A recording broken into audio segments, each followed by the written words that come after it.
private equity is starting to come to our conferences. Now, it's not a new phenomena in the franchise industry. Private equity has turned its sights on the franchise industry, but we saw multiple private equity groups commit staff and resources to us for the week. Yeah, I was very impressed by that. As you and I were talking earlier, one of my big takeaways from this conference has been the commitment of the private equity. And shout out to the Princeton Equity Group because they made quite a showing in this last one. And They really their did. commitment. I'll tell you what's very interesting to me is the commitment that some of these private equity companies, not just to show up at a Shark Tank, but to the commitment they are making to their brands. I guess it's not surprising in the one sense the franchise industry is huge. Private equity was circling it for years and years ago, but I've definitely seen a change in the last 10 years.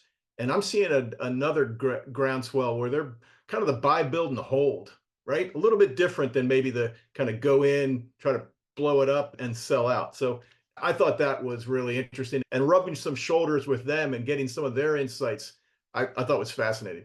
Absolutely fascinating. And that's your first step in evaluating a franchise company. Is the company worthy of your investment? Okay. We're going to talk more about your role as an owner. What will you do on a daily basis?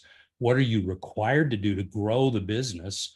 But the first thing that you look at is the company and the capitalization behind that individual franchise company is really a significant part of the investigation. Plus, private equity brings a lot of mental resources, a lot of industry talent to the table that individual franchise companies can tap into. So the amount of human talent and human resource that's available through private equity networks really takes a lot of companies' games up. Wouldn't you agree, Ray? Totally. I'll tell you one other thing. I talk to people all the time about the buckets, right? The owner operator bucket, the executive bucket, the investor bucket.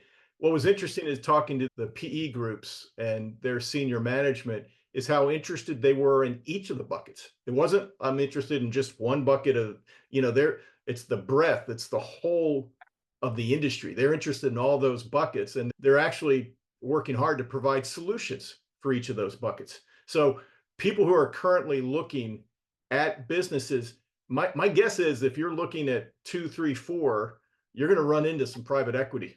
That's my guess. Most likely you're going to run into some private equity ownership that as you do your investigation. So it's another layer to peel back and understand.